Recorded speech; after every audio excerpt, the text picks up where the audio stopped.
पिता पुरुषः पशु, सबसे पहला मित्र कुत्ता।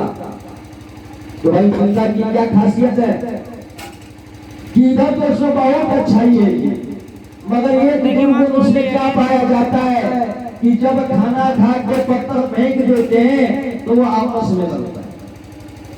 थोड़ी सी खाने के लिए वो आपस में लड़ रहा है।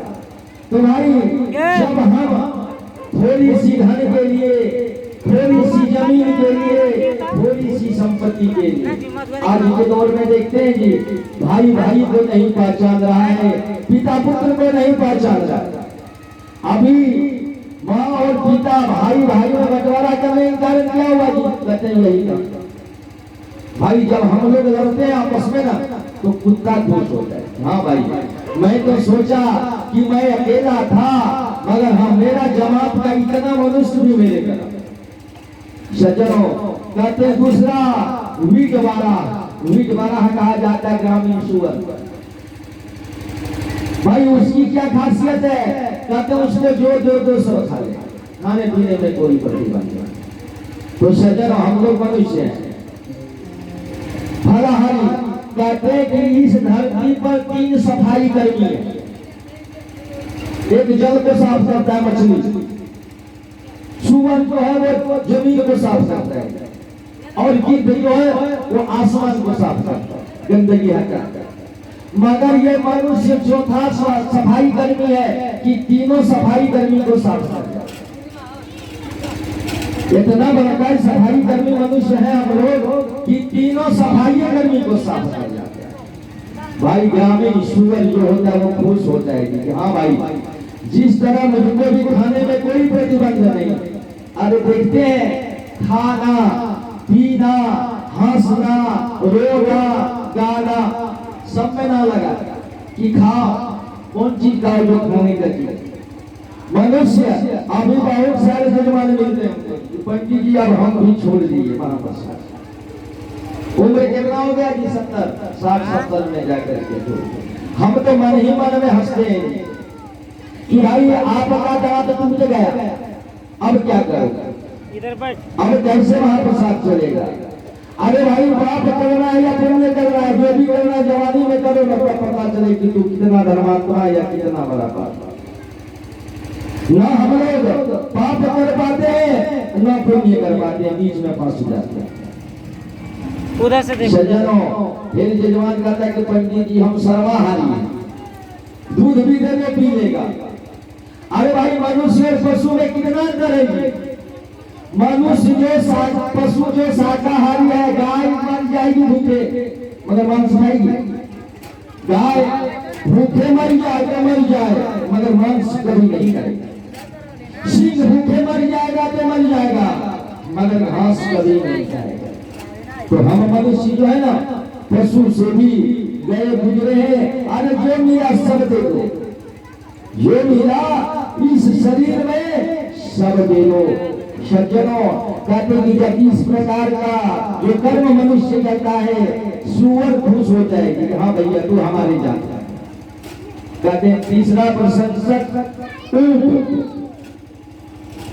कहते हैं कि भगवान ने थोड़ी सी धन दे दिया, थोड़ी सी प्रतिष्ठा दे दी, थोड़ा सा इज्जत दे दी, गर्वे में दूंगा सिरा।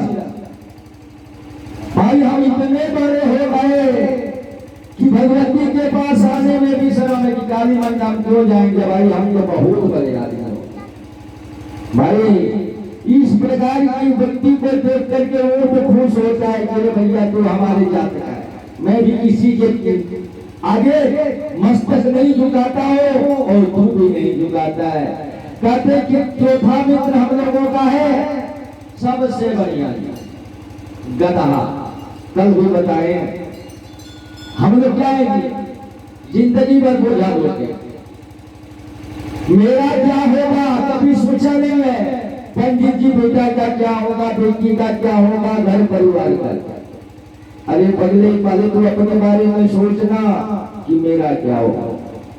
सज्जनों, मैंने कल भी कहा है कि जब तक आपके अंदर राम है, दुनिया में बहुत सारा काम, बहुत यजमान हमारे जी पंडित जी क्या करे, बहुत सारा काम। इसीलिए कटवा में नहीं आ पाए। मगर याद रखना, अरे जिस मकान के लिए तू अपने मान को बेच दिया, जब राम निकल जाएगा ना तो ये परिवार के लोग तुझे जाकर के बीच चौराहे पर छोड़ देंगे। आनंद क्या जी चौराहा है। सज्जनों, संतों ने कहा है कि हे मनुष्य, क्यों ऐसा करते हो कि राम नाम से तूने बंदे अरे नाम हो मोरा, नाम से तूने बंदे अरे अपना मोह मोरा दौड़ा जाए रे, समय का घोड़ा दौड़ा जाए रे, समय का घोड़ा राम से तूने बंदे अपना मोह मोरा, राम से तूने बंदे अपना मोह मोरा दौड़ा जाए रे, समय का घोड़ा दौड़ा जाए रे, समय का घोड़ा।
जजमानी पे कुछ कर जोड़ करके बैठी है, मगर जजमान बिल्कुल इस तरह बैठे। भाई एक बार की बात है, ये कहीं जगह पे कथा हो रही थी, तो दो व्यक्ति चादर ओढ़ के बैठा था।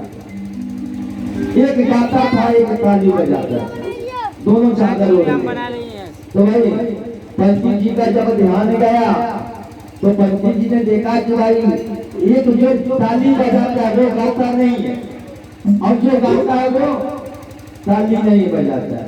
तो पंडित जी ने पूछा कि भाई तुम लोग दोनों ऐसा क्यों कर रहे हो, पारी बात नहीं होगी कि एक गाओ और एक बजाओ। तो दोनों ने कहा कि पंडित जी हमारी मजबूरी है। क्या मजबूरी है कि तो चादर हटा दी। एक का देखा कि ये गाया, तो भाई इसका कैसे मारेगा, और दूसरा जो ताली बजा रहा था वो गूंगा था, वो बोल नहीं। तो भाई दुनिया के काम करने के लिए ये हाथ नहीं मिला है, ये हाथ जो मिला है ना, हम लोग बहुत भाग्यशाली हैं। अरे हाथ की कीमत क्या होती है उनसे पूछिए जिनके पास हाथ नहीं।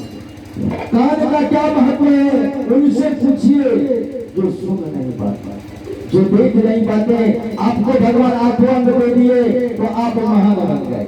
भगवान कहते हैं कि देखता हूं कि तू कौन कौन सा अंग मेरे काम में लगाता है। तो भाई भगवान इधर छोड़ दिए कि कम से कम इसका तो करो, मगर हम लोग चुपचाप बैठे हैं हाथ में हाथ डाल के। तो भाई भगवान को तो विचार करना पड़ेगा कि भाई बेकार हाथ दे दिए कि बोला जाए रे, समय का घोड़ा बोला जाए रे, समय का घोड़ा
श्री राम का नाम कितना बड़ा है।